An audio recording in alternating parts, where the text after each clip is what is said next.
Simple rava upma எல்லா இடத்துலையும் பண்ணுறது தான், அது ஒன்றும் புதுசு இல்லை. சிம்பிள் ரவா உப்புமா கொஞ்சோண்டு ஒரு 2 ஸ்பூன் எண்ணெயை வச்சு கடுகு தாளித்து கொட்டி, பெருங்காயம் இருந்தால் பெருங்காயம் பவுடர் இருந்தால் கட்டி இருந்தாலும் அதை போட்டுன்னு சொல்லி, கடுகு வெள்ளை பருப்பு 2 கடலப்பருப்பு இருந்தால் போட்டுக்கலாம்.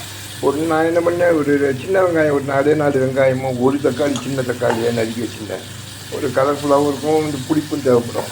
மிளகா வச்சா ஒரு பச்சை மிளகாயோ காஞ்ச மிளகாயோ ஒன்று போட்டு நல்லா வதக்கிட்டு, நம்ம சும்மா நான் சீண்டி நான் ரொம்ப சாப்பிட முடியாது. அதனால் கொஞ்சமாக ஒரு அரை கப்பு சின்ன கப்பால் ரவா வச்சுருக்கேன். அரை கப்புனா 1.5 கப்பு 3 பங்கு தண்ணி விடணும். வெந்தோடனே இந்த ஜலத்தை விட்டுற வேண்டியதுதான். ஜலம் விட்டு இது ரெண்டா கொதிச்சதுக்கப்புறம் இந்த ரவாயை குட்டி இறக்க வேண்டியதுதான். பண்ணி காமிக்கிறேன். தேங்க்யூ. சுவையான டேஸ்டான கலப்படம் இல்லாத ரவா உப்புமா. ஜலம் கொஞ்சம் தேவைப்பட்டதுன்னா கிச்சடி மாரி சாப்பிட்லாம். ஜலத்தை கொஞ்சம் குறைச்சி ஊற்றினா 3க்கு 2.25 ஊற்றினோம்னா போலன்னு கிடைக்கும். அவ்வளோதான். சுவையான ரவா உப்புமா, ஹோம்மேட், கலப்படம் இல்லாதது.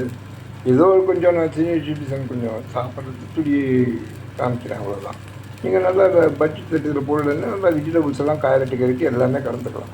ஒரு மாடல் காமிச்சா வெஜிடபிள்ஸ் என்ன வேணாலும் கலந்துக்கலாம். நல்லா வேக விடணும். அவ்வளோதான்.